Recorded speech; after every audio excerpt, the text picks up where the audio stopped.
अस्सलाम वालेकुम मेरी प्यारे बच्चों, मैं अथर जिलानी यूपीएस कहीपुरा से आपको साइंस पढ़ाने जा रही हूँ। क्लास 7th है, सब्जेक्ट साइंस है, टॉपिक है आज हमारा मैकेनिज्म ऑफ ब्रीदिंग। मैंने आपको कल पढ़ाया cellular respiration, aerobic respiration, anaerobic respiration और ब्रीदिंग क्या होती है। Breathing is a part of respiration. Breathing simply means सांस लेना, inhale of oxygen and given out of carbon dioxide is called as breathing and breathing is a part of respiration. अब respiration क्या होता है? Respiration is the process by which we take oxygen and this oxygen is used in the breakdown of glucose, carbon dioxide, water and energy is released, and this process is called as respiration. And breathing is a part of respiration. Breathing simply सांस लेने को कहते हैं, oxygen को लेना और carbon dioxide को छोड़ना। ओके डियर स्टूडेंट्स, अब हम कैसे ऑक्सीजन लेते हैं, अब हम हवा कैसे लेते हैं, उससे क्या होता है, हमारे कहां से हम लेते हैं और ये किस बॉडी के किस हिस्से में जाता है।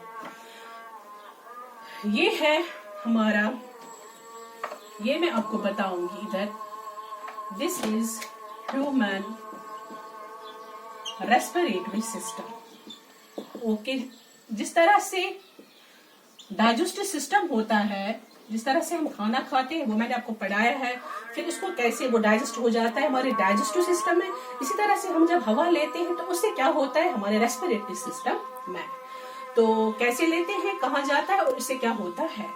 जब हम हवा लेते हैं अपने नॉस्ट्रल्स के थ्रू, तो ये पास हो जाता है इस नेसल कैविटी से, फिर ये इस विंड पाइप से हमारे लंग्स में पहुंच जाता है। जो ही हवा हमारी ऑक्सीजन हमारे लंग्स में पहुंच जाता है तो लंग्स हमारी एक्सपैंड हो जाती है, बढ़ जाती है। बट यहाँ पे आपको एक चीज याद रखनी है, lungs are situated in the chest cavity surrounded by the ribs. These are called as ribs. जो मैंने यहाँ पे आपको दिखाया है, मैंने ये ड्रॉ किया है ह्यूमन रेस्पिरेटरी सिस्टम, आप इसको गौर से देखिए। ये these lungs are situated in the chest cavity and are surrounded by the ribs.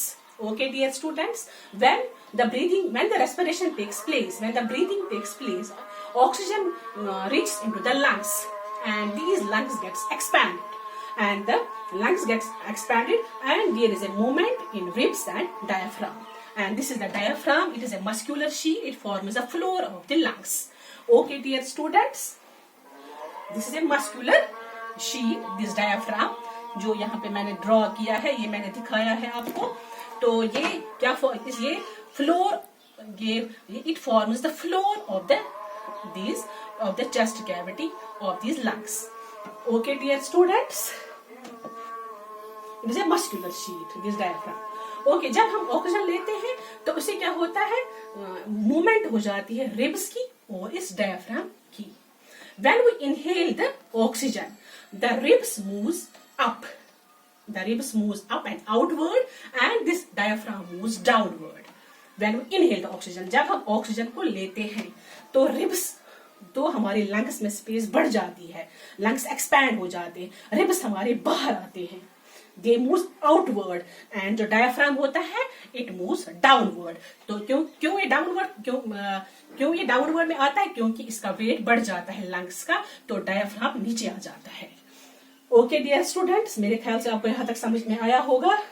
जब हम इनहेल ऑक्सीजन को करते हैं, ribs moves up and outward, and this diaphragm moves downward when we take the oxygen, and it fills the space of the lungs.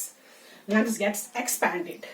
Okay, it increases the space of the chest cavity when we inhale the oxygen, and when we exhale the carbon dioxide.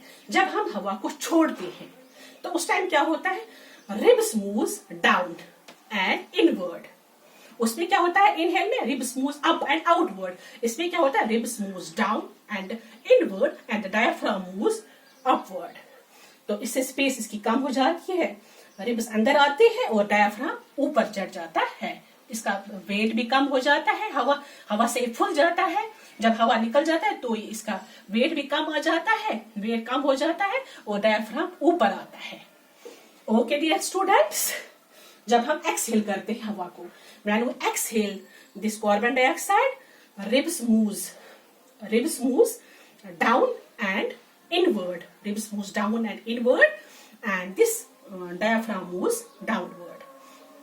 Okay, Inhale में ribs moves up and outward and diaphragm moves downward, and exhale में ribs moves in and ribs moves down and inward and diaphragm moves down upward and diaphragm moves upward during exhalation. और इससे हम ऐसे हम सांस लेते, ऐसे हमें रिब्स और डायफ्राम को हो जाता है. And this is diaphragm and this is nasal cavity, oral cavity and trachea. These are ribs and these are lungs and this is pharynx. I think आपको समझ में आया होगा कैसे होती है ब्रीदिंग हमारे जिस्म में.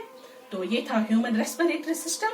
मेरे ख्याल से आज मैंने ये एनफ है आज के लिए. कल मैं दोबारा कंटिन्यू करूंगी दूसरे किसी नए चैप्टर के साथ. ओके, खुदा हाफिज, टेक केयर, बाय.